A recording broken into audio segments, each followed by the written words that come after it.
Welcome to the lectures for Basics of Biblical Hebrew, Chapter 12, An Introduction to the Hebrew Verb System. Now in this chapter, we're going to take a bird's eye view of what we're going to study in the rest of the grammar, chapters 13 through 35 really. So in this particular chapter, there's nothing to memorize. There's simply orientation material. I don't want you to worry about all the details. I just want you to track with me so you have a general orientation of how the Hebrew verb system works before we begin to study it step by step. Now the reason I provide an introduction like this is because the Hebrew verb system is much different than the English verb system. And so we're really going to be dealing with a foreign system of language when it comes to the verbs. So we want to take some time and just orient ourselves to the general system of the Hebrew verb. Let's look at our first chart together on your screen. When we begin to describe the Hebrew verb system, we're going to begin by describing three different realities, all of which intersect to make a verb work. There is the root, the stem, and the conjugation. The root, the stem, and the conjugation. A Hebrew root tells us what is the basic definition of the word.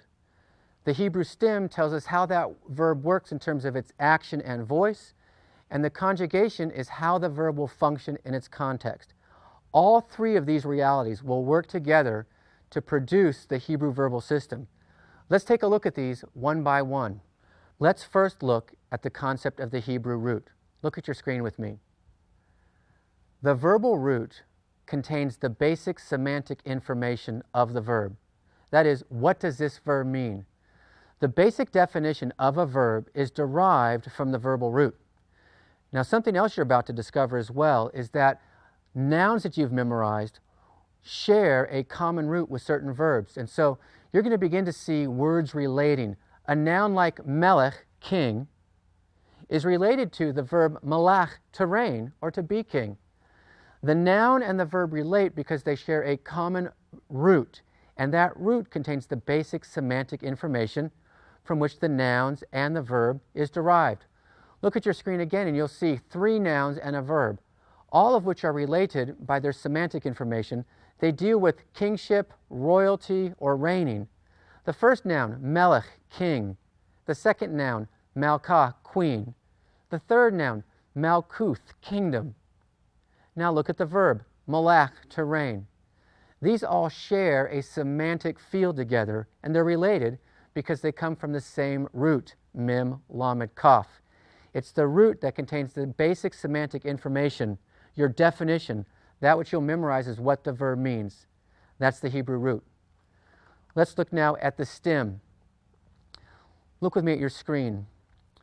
The verbal stem encodes two things, the verbal voice and the type of verbal action. Now in Hebrew there are 7 basic verbal stems and you see them listed on the right. However, before we go over those stems and their names, let's talk briefly about what is verbal voice and what is type of verbal action. Here we go.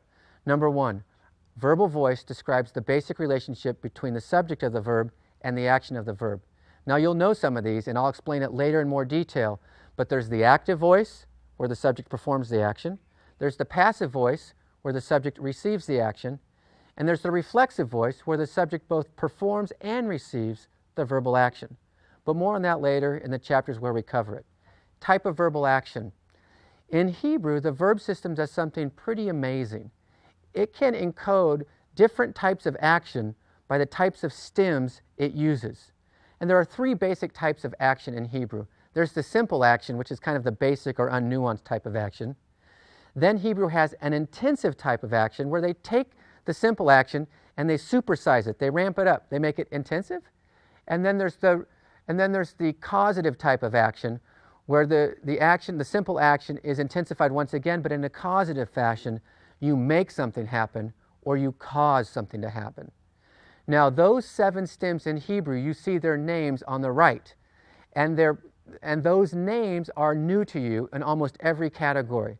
The 7 basic stems in Hebrew are the kal, the nifal, the piel, the pual, the hifil, the hofal, and the hithpael. I've listed for you both the English spelling and the Hebrew spellings. Now in this grammar we're going to be using the English spellings because it's simpler. The kal, the nifal, the piel, the pual, the hifil, the hofal, and the hithpael. Those are the stems that will indicate the type of verbal voice and the type of verbal action. And here's how it does it. Let's look at your screen again at the Hebrew verb stems classified by voice and action. Now in the top column you see three different types of action: the simple action, the intensive action, and the causative action of the Hebrew verb stems. And in the vertical column on the left you see the active voice, the passive voice, and the reflexive voice. Now each stem occupies a position or a slot in the different categories. So you can see that the kal stem in the Hebrew verb system indicates the simple action with an active voice. The nifal stem indicates the simple action with either a passive or reflexive voice. Now in English we indicate passive verbs with a form of the verb to be, but in Hebrew they don't do that. They indicate the passive voice or the reflexive voice with the nifal stem. Let's look at the intensive action categories. The intensive active stem is pl, the intensive passive stem is pual, and the intensive reflexive stem is hithpael. And in the causative you have active and passive, the hifil in the active, and the hofal in the passive. Let's look at how that might work. Look at your screens again with me. Here you see the listing of the 7 basic stems with a particular verb inflected in that stem. And then you see a translation of that particular verbal construction. So in the kal you have the basic verb shema, meaning he heard. That's a simple action in the past tense. It's active. But now we're going to look at the nifal form, nishma. It comes from the same verbal root, shema, but now it's inflected in the nifal stem, and it's no longer active, he heard, but it's passive, he was heard. In English, we make a verb passive by adding a form of the verb to be in the construction. In Hebrew, they do it with the stem, the nifal stem. Let's look at our next 2 examples together, the pl and the pual. The 2 examples share the same verbal root, sheber, shubar. Again, sheber and shubar. In the intensive category, it's he smashed into pieces. Now in the kal, that particular verb would be he simply broke. He broke. But in the pl, you supersize or intensify the action of breaking into smashing into pieces. So sheber means he smashed into pieces. It's intensive and active. Now you take that same verb and you make it the intensive and the passive, shubar, and it's no longer he smashed into pieces, but he or it was smashed into pieces. You make it passive in English by adding a form of the verb to be, but in Hebrew you make the intensive passive using the pual stem. Let's look at the 2 causative forms, the hifil and the hofal. Himlik, homlak. Again, himlik and homlak. The same verbal root from the noun malak, to rain. But here you can see in the translations causative nuances in the translation. Himlik means he made someone king. He made someone king. The use of the word made in our translation is indicating the causative nuance. In the hofal, or passive form of the causative stem, homlak, he or it was made king. We make the same construction passive by using the hofal stem rather than the hifil stem. And finally, in the hithpael category, we have the verb hith chabe. Hith chabe. Here we have the translation, he hid himself. In English, we indicate the reflexive nuance with the reflexive pronoun himself. In Hebrew, we don't have to use a reflexive pronoun. We use the hithpael stem. So now this is a very simple and basic overview, but at least it shows you in a very small way how the stems and the use of different stems can change the type of verbal action, simple, intensive, or causative, and it can also indicate or change the verbal voice, active, passive, or reflexive. Those are the 2 things that the Hebrew stems indicate, verbal voice and type of verbal action. Very good. Let's review. A Hebrew root encodes the basic semantic information. What does it basically mean? A Hebrew stem encodes the type of verbal action, simple, intensive, causative, and the voice, active, passive, or reflexive. Now we'll move on to the Hebrew conjugation system. Look at your screen with me. The conjugations of the Hebrew verbal system express different verbal functions. Let me say it again. The conjugations of the Hebrew verbal system express different verbal functions. Now, in Hebrew, there are at least 6 different conjugations. Sometimes we can consider them as having 8, but we're going to begin by describing 6 basic conjugations, and later we'll add 2 more when it becomes the appropriate time. But the 6 basic conjugations of the Hebrew verbal system are the perfect, imperfect, imperative, infinitive construct, infinitive absolute, and the participle. Now, we won't go into much detail now, but let me just indicate initially what these verbal conjugations indicate or tell us. Look at your screen with me again at the perfect. The perfect conjugation in Hebrew is used to express a completed type of action, usually the simple past tense, but sometimes present and future as well. The imperfect conjugation of the Hebrew verbal system expresses an incomplete type of action. The imperfect aspect denotes incomplete action mostly in the future, but sometimes in the present and in the past. The imperative conjugation in Hebrew is what we call the second person volitional conjugation. Think of it this way, it's the command form. If you want to command someone in Hebrew, you're going to use the imperative. The imperative is used primarily to express direct commands in Hebrew. The infinitive construct and the infinitive absolute are both verbal nouns. They have slightly different functions, but for now you can think of them simply as verbal nouns, like we have in English, to plus a verb, like to eat, to study, to run. And those infinitive constructions can function like nouns even though they're verbs. For example, I love to study. To study is the infinitive construct, and it functions as the object of the verb. What do you love? I love to study. It's a verbal construction functioning like a noun, but we'll study that later. And finally, we have the participle. It's a verbal adjective. It's a verb that functions like an adjective. It's half verb, half adjective. It can be used like a verb, making some kind of verbal statement, or it can be used like an adjective, modifying a noun. Those are the 6 basic conjugations of the Hebrew verb system: the perfect, the imperfect, the imperative, the infinitive construct, the infinitive absolute, and the participle. So in the Hebrew verbal system, it's the root and the stem and the conjugation that work together to operate and give meaning to the verbs in Hebrew. Now, you don't have to memorize any of this now. You just need to know that Hebrew basically has roots and stems and conjugations. You don't need to memorize what conjugations there are. You don't need to memorize what the stems are. You don't even need to memorize what the verbal roots mean at this point. We'll cover each of those items step by step as we proceed, chapters 13 through 35. This is just orientation. But a verb, the only thing you need to know at this point is that a verb has a root, a stem, and a conjugation. Those are the 3 components to a verb in Hebrew.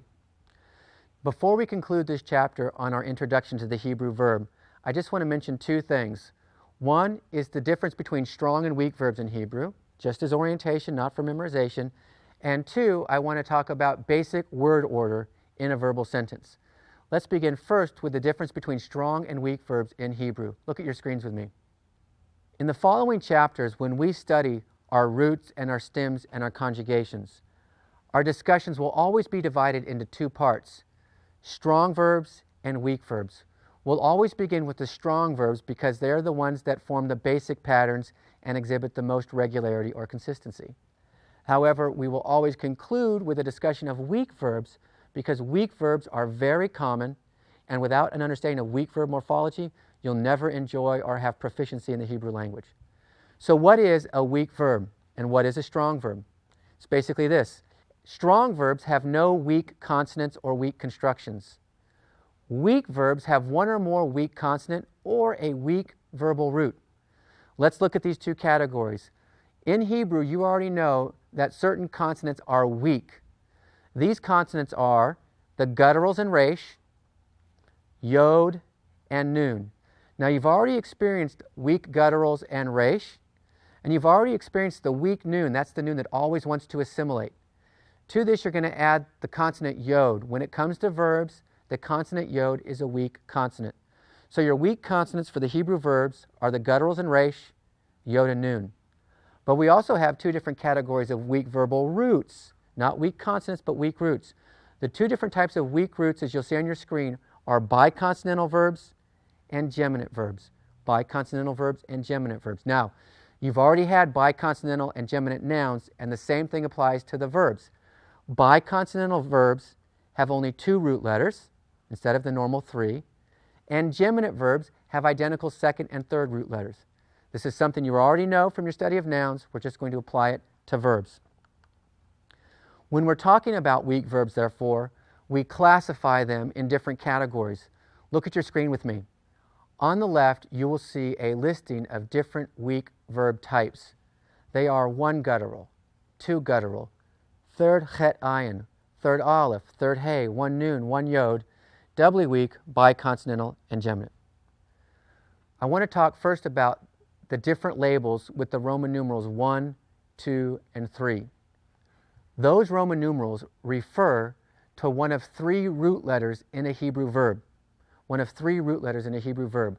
One of the defining features of a Semitic language is that it has a triconsonantal root system. That is, it loves to have words that have 3 root letters. That is, many of the words in the Hebrew Bible share or have only 3 basic root letters.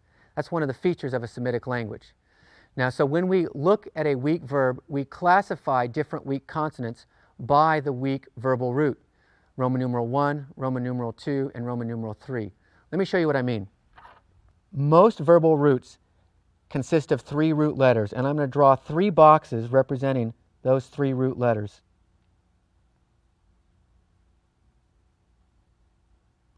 We label those root letters as Roman numeral 1 for the first root letter, Roman numeral 2 for the second root letter, and Roman numeral 3 for the third root letter.